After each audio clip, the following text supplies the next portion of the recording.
বেগম জিয়া শহীদ জিয়ার ধানের শীষ নিয়ে এখনো কত সাহস তারা বলে আগামীতে নির্বাচন এই পদ্ধতিতে হবে, ওই পদ্ধতিতে হবে, নির্বাচন করতে দেওয়া হবে না, নির্বাচন হবে না, এই নির্বাচন করা যাবে না।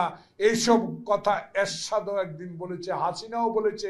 নির্বাচনে কে আসবে আর আসবে না সেটা বিষয় নয়, উনি নির্বাচন করে ফেলেছে 14, 18, 24।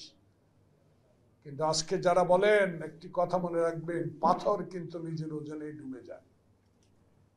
আপনাদের সে ওজন যদি হয়ে যায়, ডুবে যাবেন। খবরদার, সাবধান। দেশের এই ইউনূস সরকারকে নির্বাচন নিয়ে যদি কোন ষড়যন্ত্রে আপনারা লিপ্ত থাকেন, বিএনপির সাইফুল আলম নীরবের যুব দল লাগবে না, ছাত্র দল লাগবে না, এই দেশের মানুষ আপনাদের প্রতিরোধ করে দেবে।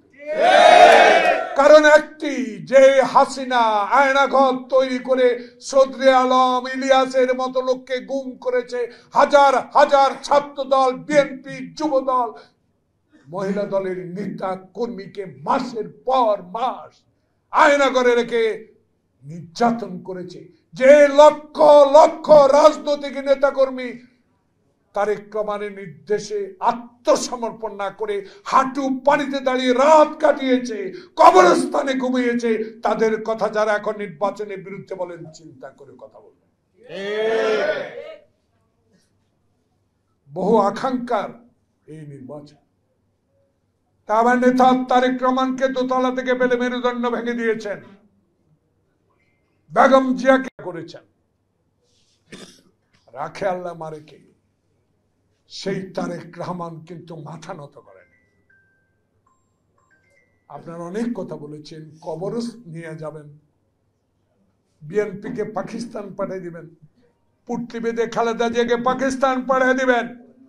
সেদিন পার্লামেন্টে আমি একটা কথা বলেছিলাম, তখন আমি বেগম জিয়ার পিছনে বসতে সিভিল দায়িত্ব সমান। আমি যখন হাত তুলে দাঁড়ালাম, আব্দুল হামিদ স্পিকার আমার হাত উঠিয়ে রইল, আমাকে আর মাইক দেয় না, কারণ প্রধানমন্ত্রী বক্তব্য দেওয়ার পর কাউকে আর মাইক দেওয়া যায় না। কিন্তু আমি দাঁড়িয়ে রইলাম অনড়। বেগম জিয়া চেয়ারটা ঘুরিয়ে বলল, ফারুক, হাসিনা কি বলছে তার মুখ খারাপ, সে মুখ খারাপ করে কোনো বক্তব্য দেওয়া যাবে না।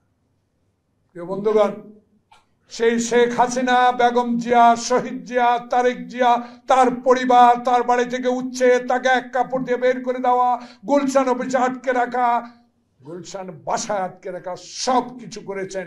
কিন্তু আল্লাহ তাকে রেখে দিয়েছে আপনাকে মুধির আঁচলের নিচে হিন্দুস্তান পাঠিয়ে দিয়েছে। তার একটি মাত্র কারণ, তার আপসীনতার এই নেত্রী। সেই নেত্রীর জন্মদিনে আজকে বিএনপির সকল পর্যায়ে যারাই, শুধু আপনাদের সহযোগী সংগঠন কর্মজীবী দল করলেই হবে না, সামনে বহু ষড়যন্ত্র শুরু হয়েছে। এই ষড়যন্ত্র রুখতে হবে। নমিনেশন বড় কথা না, অতিথি পাখির মতো এসে নমিনেশন পেয়ে যাবেন সেটা বড় কথা না। বড় কথা একটা, 5 আগস্টের পর আমার নেতা তারেক রহমান বলেছে, বাংলাদেশে যেই নির্বাচনকে, ভোটাধিকারকে হাসিনা বিলীন করে দিয়েছে, সেই ভোটাধিকার পুনর্জীবিত করে মৃত ব্যক্তির ভোট না, এখন আমার ভোট আমি দিব, এই ভোটে বিএনপিকে ক্ষমতা আনতে হবে আপনার ব্যবহার আর আচরণ। সেই ব্যবহার আর আচরণের মধ্য দিয়েই আগামী ফেব্রুয়ারি যে ট্রেন চালু হয়েছে নির্বাচনে, সেই নির্বাচনে জনগণের অপরন্ত ভালোবাসা, সমর্থন তখনই পাবেন যখনই বৃদ্ধকে আসার পর চেয়ার ছেড়ে দিবেন, উনি সালাম বলার আগে ওনাকে আগে সালাম দিবেন, গ্রামে যারা অত্যাচার অবিচার করে তাদেরকে রুখে দিবেন, পদে নয় দল, এবং খালেদা জিয়া, শহীদ জিয়া, তারেক জিয়ার পরে দলকে ভালোবাসবে। নমিনেশন বড় কথা না, নীরব এবং আমাদের 2-3 প্রার্থী আছে। সবচেয়ে বড় ইমান, শহীদ জিয়া ইমান ঠিক ছিল বিদায় বিশ্ব দরবারে শহীদ জিয়া তলাবিহীন ঝুড়িকে ঝুড়িতে পরিণত তার ইমানদারিত্বের জন্য। সেই ইমানদারিত্ব মৃত্যুর পর দিয়ে গেছেন খালেদা জিয়ার হাতে। খালেদা জিয়া এখনো জীবিত, ইনশাআল্লাহ সেই ইমানদারিত্বের পতাকা আবার আমাদের নেতা তারেক রহমানের হাতে যাবে এবং বাংলাদেশে এই আওয়ামী বিরোধী এই মুগ্ধ খোকন ওয়াসিম যারা রক্ত দিয়ে বাংলাদেশের 5 আগস্ট এনেছে, আজকে আবার তাদের বিরুদ্ধে ষড়যন্ত্র করে বাংলাদেশের রাজনীতিতে আবার অস্থিরতা সৃষ্টি করবেন, আবার পুরানো এসপি ডিসি ইউনো ওসিকে দিয়ে আবার ষড়যন্ত্র করবেন বাংলাদেশে। এই ইতিহাস কিন্তু আর বাংলাদেশে হবে না, কারণ বাংলাদেশ এখন জনগণের বাংলাদেশ। এই বাংলাদেশ এখন গণতন্ত্রের বাংলাদেশ।